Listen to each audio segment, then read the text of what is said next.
métaphore agricole ou paysanne, c'est quelque chose qu'on fait fructifier complètement le bateau de cette. Il y en a certainement bien d'autres qui.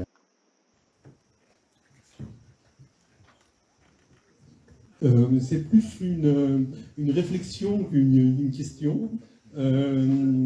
François Viguier a bien parlé de l'intérêt de construire des répliques. Mike a parlé de passion de la transmission de la charpente navale, de la construction navale. Mais il y a un aspect qui apparaît peut-être moins, c'est la transmission de l'histoire maritime. L'histoire maritime est vaste et c'est bien aussi que nos bateaux naviguent pas à côté de leur histoire, qu'ils soient un support pour aborder ce sujet qui n'est pas forcément chiant comme pourrait l'évoquer un petit peu Jacques sur l'aspect patrimonial. L'histoire maritime peut être passionnante. Ouais, on veut tout savoir.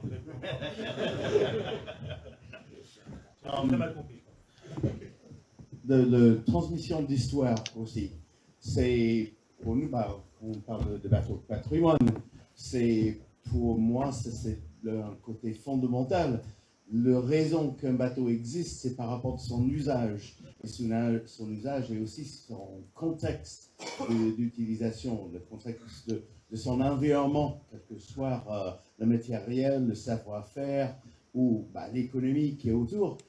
Et ce genre de choses-là, oui, on transmet, nous.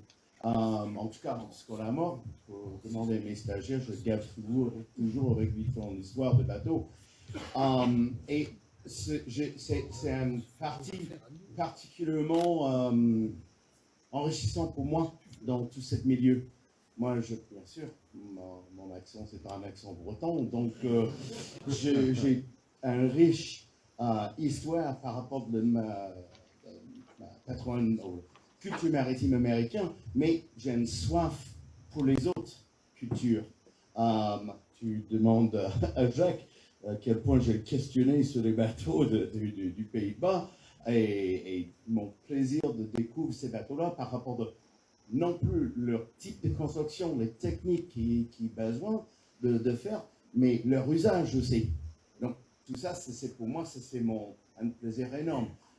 Mes stagiaires, ils sont partis dans différents pays pour faire les stages, pour apprendre les nouveaux techniques, mais aussi l'histoire de ces bateaux-là. Parce que vous allez, bien sûr, on parle de ça, Chabi, c'est son truc. C'est un jeune homme, mais bon, il est vieux dans sa tête.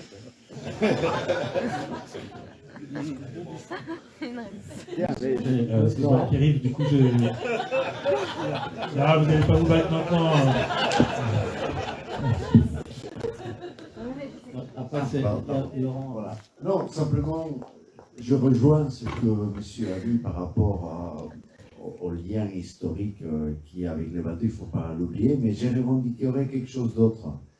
C'est un